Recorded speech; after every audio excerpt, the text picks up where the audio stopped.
Hello guys! Hello! Sagittarius, welcome dito sa aking channel. Kapalaran 888. Welcome Sagittarius.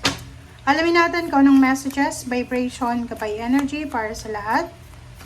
This is general reading, so pwede kang makaresonate. Gamitin mo ang iyong intuition. Okay.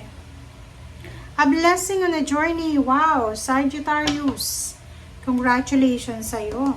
Ikaw ba, Sagittarius, ay nagbabalak ngayon habang nanonood ka na mag-resign, mag-travel abroad, or nasa abroad ka, umuwi ng Pilipinas for good? Ano ba tong plano mo? So, paki-comment sa comment section. Kasi sinasabi ng baraha sa'yo na you are blessed, you are protected sa kung ano man ang journey, kung ano man ang adventure na gagawin mo. And number 22, this is parang master number na sinasabi sa'yo na it's balance, diba? It's aligned sa kung ano yung kagustuhan ng universe and kagustuhan mo. So, sky is the limit. Kung ano man tong plano mo, gawin mo na siya as soon as possible.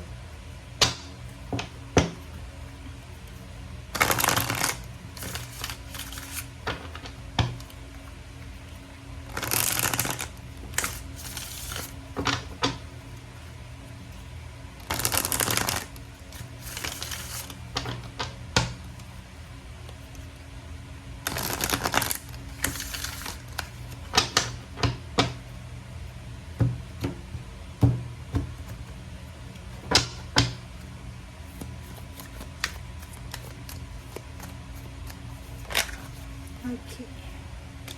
Heartache and loss. Number 3. Bakit lumabas yan? Kaloka to. Aha. Sagittarius, nakikita ko sa'yo dito. You are blessed sa pagkakaroon ng, kumbaga, direct na journey. Kumbaga, halimbawa, kung may plano ka mag-travel, mag-relocate, mag-change ng job, mag-change ng career, or may ibang bansa, you're lucky kasi align ito sa kagustuhan ng universe and sa kagustuhan mo. But the problem is, pwedeng hindi mo siya magawa. It's just because if you're in a relationship, pwedeng silosa ka, or maybe yung karelasyon mo ayaw kang payagan. Comment down below if you resonated.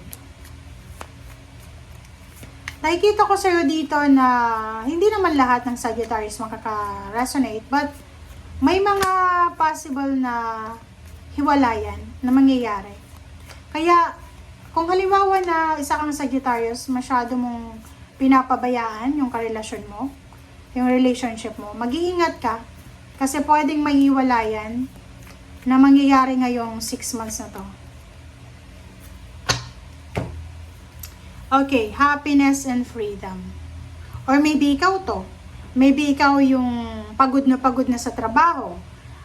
Maybe pagod ka na sa relationship mo. Diba? Yung parang feeling mo, ikaw na lang yung gumagawa ng paraan para maayos yung relationship. So, pwedeng ikaw to na mag-urge or pwedeng magsisimula ng talk about hiwalayan. But, sinasabi ng baraha sa'yo, mayroong iba, yun nga sabi ko, hindi lahat ng baraha makaka-resonate sa lahat. Mayroong iba na posibleng maka-experience ng heartache and loss, pwedeng paghiwalayan, pwedeng problema sa health ng parents, parang ganon. But meron naman sa inyo ditong makakalaya na sa stagnation, sa restrictions, and marami silang isa-celebrate. So, kumbaga, punong-puno sila ng happiness. Sobrang happy, joyful moment itong 6 months na to sa kanila. And like for example, sa stagnation, kasi itong freedom na to, this is the reverse na 8 of swords. So, ibig sabihin, you will be free from any stagnation, restrictions, or anything na scarcity para sa'yo. Like money, relationship. So, nakikita natin na within the 6 months, may mga months dyan na sobra-sobra kang magiging masaya, sobrang free yung pakiramdam mo, na magagawa mo yung lahat-lahat. And at the same time, yung iba naman, may mga months dyan na malungkot sila kasi naghiwalay, nawala ng pera, nawala ng trabaho. Basta mix yun, di ba? Pero hindi naman yung mangyayari sa isang tao lamang.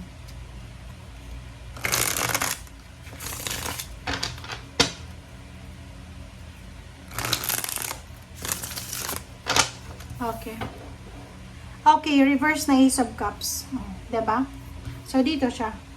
So, sinasabi ng baraha na may iba na Sagittarius na talagang makaka-experience sila ng sadness, heartache and loss. Parang ganun.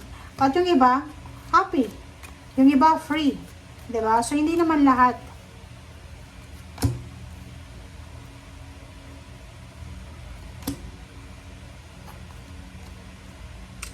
Okay. Kung makikita mo dito, isang relationship or isang emotional offer ang posibleng i-offer sa'yo ng isang tao. So, maybe water sign, Pisces, Scorpion, Cancer. So, maybe you need to ask an apology or forgiveness from water sign. And sinasabi dito na pwedeng may matagal ka ng kailangan na i-let go. It's either closure ito. Yun na nga, yung mga pain and heartaches, yung mga baggages, yung mga negativities, parang ganon. Mga misunderstanding, pag-aaway, competition, parang ganon. Lalo sa pamilya. Sinasabi ng baraha sa'yo na posibleng magkaroon ng closure. Maybe ikaw, maybe may hihingi ng tawad sa'yo, or ikaw yung kailangan humingi ng tawad. Maraming mga nakahang na mga family talk or reconciliation ang posibleng mangyari na by the end of the year. And sa December, nakikita ko sa'yo dito na sobrang masaya ka. December is one of the months na sa 6 months na to na sobra kang magiging masaya. Ito yung 10 of Cups dito na may reunion, masaya, may kainan, may kantahan, parang may inuman, parang ganun. So, nakikita ko sa'yo dito na from July until October siguro, July until October, medyo hindi ka masaya. Parang ganun. July, tingnan mo, 1, 2, 3. July, August, September. Okay? Parang, ang pinapakita dyan ng baraha sa'yo na hindi ka masaya. Hindi ka masaya kasi maybe yung family mo or your relationship mo ay meron pang kailangan na isettle. Hindi pa nagkakapatawaran or marami pang issue. Okay? May mga nasasaktan pa. But, sinasabi ng baraha, by the end of the month, by the end of the year 2025, maayos etong nakahang na to, na closure na to.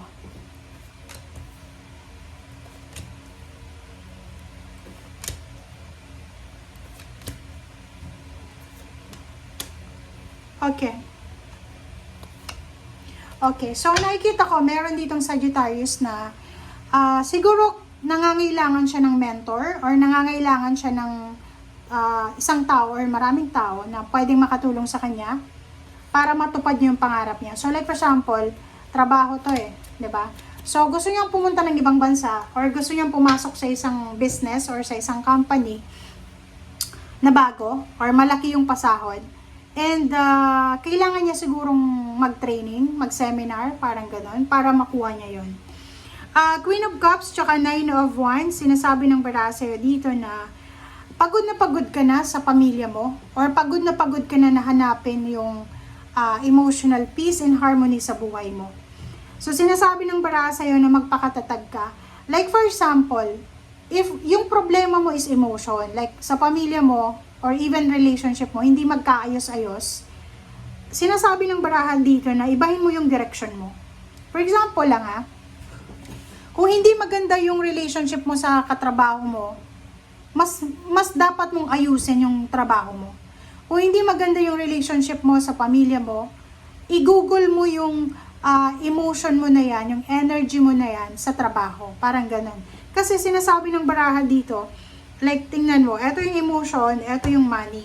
Pagod ka na sa pag-settle, pakikipag-deal sa emotion mo, and kumbaga sinasabi ng baraha, huwag kang sumuko. Instead na isuko mo yung relationship mo, yung family mo, kailangan mong magpakatatag, kailangan mong i-divert yung attention mo, yung energy mo sa paghahanap buhay. 'Di ba? Kasi pag, halimbawa, may problema ka na sa relationship, may problema ka sa pera, may problema ka sa relationship, may problema ka sa pamilya, tapos hindi ka pa magtatrabaho, unemployed ka pa. 'Di ba? Double kill yun eh. Wala ka ng trabaho, may problema ka sa pera, problema pa sa pamilya. Pero kung may problema ka sa pamilya, sa relationship mo, intimate man yan, huwag mong sayangin yung pagkakataon na magtrabaho ka, di ba? I-divert mo yung kalungkutan mo, yung galit mo, yung inis mo, yung problema mo sa trabaho kasi kikita ka ng pera. Kahit hindi maayos yung pamilya, at least may pera ka, di ba? Hindi yung wala ka nang pera, sira pa yung pamilya mo. Di ba? Saan ka magsisimula niyan? Di ba? Thank you guys for watching and see you again. Bye!